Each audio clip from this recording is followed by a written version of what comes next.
भाजपा प्रदेशाध्यक्ष रवींद्र चव्हाणांशी बोलताना एकनाथ शिंदेंची आक्रमक देहबोली दिसून आली। एकाच मंचावर येऊनही शिंदे चव्हाणांमधला दुरावा कायम असल्याचं चित्र होतं। डोंबिवलीमधल्या कार्यक्रमात श्रीकांत शिंदे आणि चव्हाणांमध्ये श्रेयवाद सुद्धा रंगला। डोंबिवलीमधल्या फोडाफोडीवरून शिंदेंची रवींद्र चव्हाणांवर नाराजी कायम असल्याच्या चर्चा आहेत।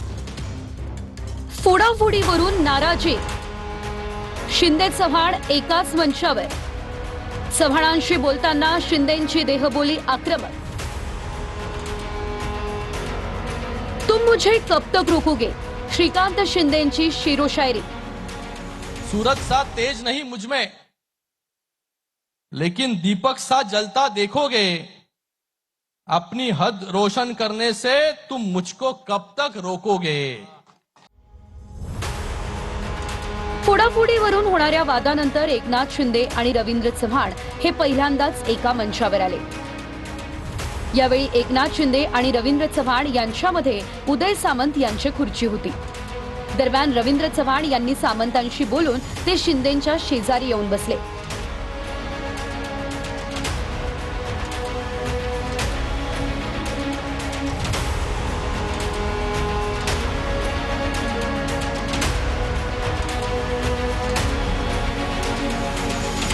दोन्ही नेत्यांनी यावेळी खुर्च्यांची अदलाबदल केली।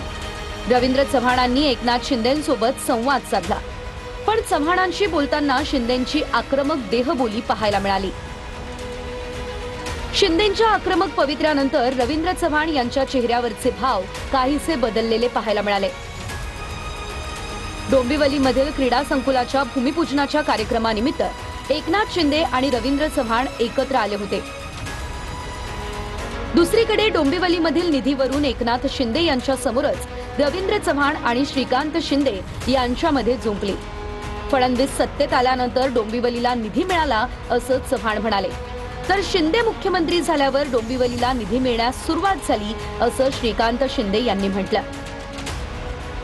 हा बदल देशाचे पंतप्रधान नरेंद्र मोदीजींच्या नेतृत्वामध्ये आणि 2014च्या नंतरचा जो काळ होता, आदरणीय देवेंद्रजी त्यावेळेला मुख्यमंत्री म्हणून महायुतीचे झाले आणि एक MMR रिजन मध्ये MMRDचा निधी हा पूर्णच्या पूर्ण ठाणे जिल्ह्यामधील असणाऱ्या विविध योजनांसाठी मिळाला पाहिजे याची खऱ्या अर्थाने सुरुवात ही त्यावेळच्या काळामध्ये झाली। शिंदे साहेब जेव्हा मुख्यमंत्री झाले तेव्हापासून मोठ्या प्रमाणामध्ये निधी या कल्याण डोंबिवलीमध्ये यायला सुरुवात झाली। 2014 मध्ये आपण मला खासदार केलं पहिल्यांदा।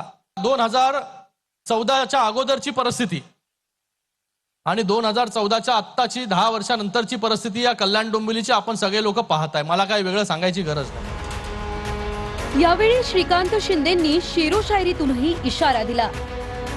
मुट्ठी में कुछ सपने लेकर भरकर जेबों में आशा है, दिल में है अरमान यही कुछ कर जाए।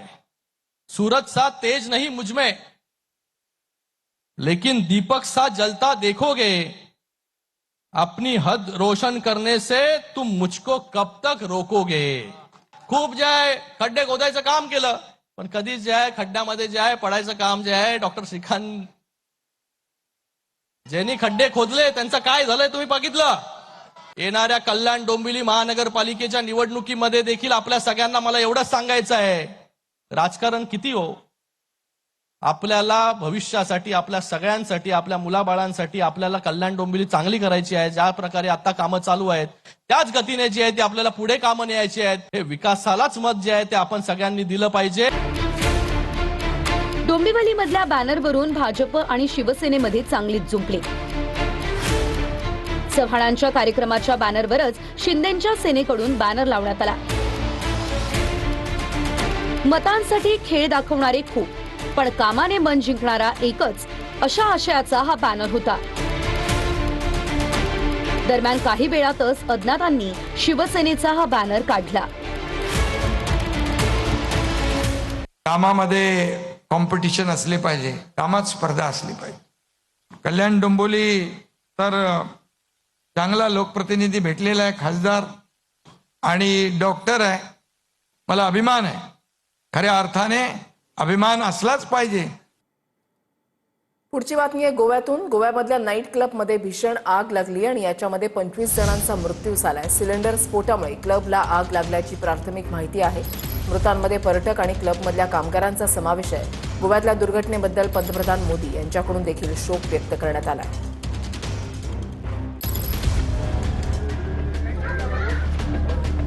गोव्यातील अरपोरा गावातील नाईट क्लबमध्ये लागलेल्या भीषण आगीत 25 जणांचा मृत्यू झाला.